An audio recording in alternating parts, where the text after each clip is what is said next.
jumpa lagi di siaran Suara Kampus.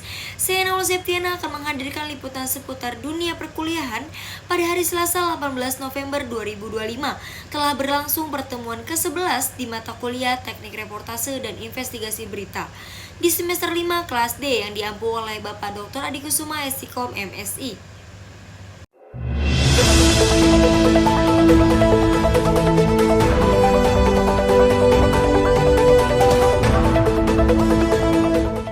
Hari Selasa kemarin, seluruh mahasiswa mengikuti sesi pitching proposal investigasi sebagai bagian dari tugas akhir dalam sesi perkuliahan di mata kuliah ini.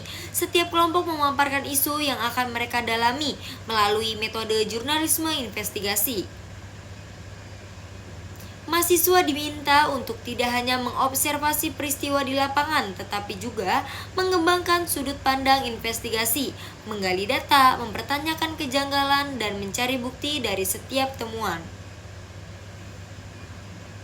Total keseluruhan ada 3 kelompok yang hadir untuk memaparkan proposal investigasi mereka. Kelompok pertama mengangkat isu mengenai kawasan Royal di Serang, sebuah area yang belakangan ini direncanakan untuk dikembangkan menyerupai Braga di Bandung, yakni pusat aktivitas anak muda, hiburan, kuliner, hingga ruang kreatif. Dalam proposalnya, kelompok 1 menyoroti potensi perubahan kawasan tersebut, termasuk isu-isu yang muncul di masyarakat. Apakah pengembangan ini berdampak pada warga sekitar? Adakah pihak-pihak yang diuntungkan atau mungkin dirugikan? Serta sejauh mana rencana ini transparan dan dapat dipertanggungjawabkan? Topik ini dinilai menarik karena menyangkut tata ruang, kepentingan publik, dan potensi konflik kepentingan yang bisa diinvestigasi lebih dalam. Berlanjut ke kelompok 2, kelompok ini menginvestigasi kasus keterlambatan mobil pemadam kebakaran dalam insiden yang terjadi di Kecamatan Petir, Kabupaten Serang. Dalam temuan awal, terungkap bahwa unit damkar yang seharusnya bertugas dalam kondisi rusak namun tidak segera diperbaiki. Meskipun kerusakannya sudah lama diketahui akibatnya, pada saat kejadian kebakaran, petugas harus mengambil mobil damkar dari kota Serang yang jaraknya cukup jauh dari lokasi kejadian.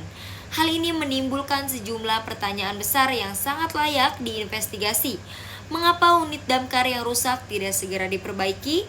Apakah kendala anggaran atau kelalaian pihak terkait? Siapa yang bertanggung jawab atas sistem respon darurat yang lambat ini? Dan apakah ada SOP yang dilanggar? Kelompok 2 menargetkan untuk menggali informasi dari petugas damkar, pemerintah daerah, hingga warga yang terdampak langsung oleh keterlambatan tersebut. Topik ini dianggap kuat karena menyangkut pelayanan publik, keselamatan warga, dan potensi adanya ketidaktertiban dalam pengelolaan fasilitas darurat.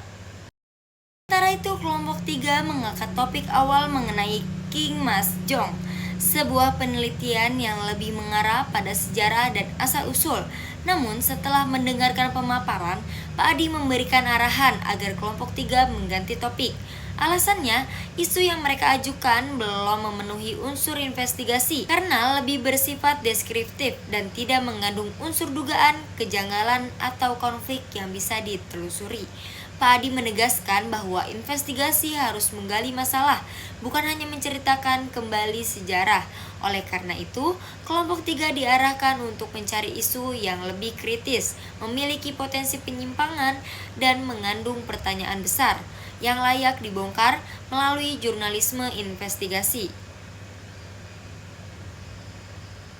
Secara keseluruhan, sesi pitching berjalan aktif. Mahasiswa tidak hanya mempresentasikan rencana kerja mereka, tetapi juga menerima masukan penting terkait fokus investigasi, kelayakan isu, dan metode pengumpulan data.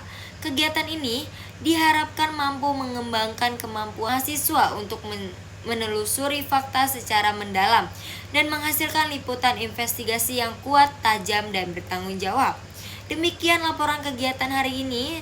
Saya Nawal melaporkan untuk Suara Kampus. Terima kasih atas perhatiannya dan sampai jumpa pada laporan kegiatan berikutnya. Wassalamualaikum warahmatullahi wabarakatuh.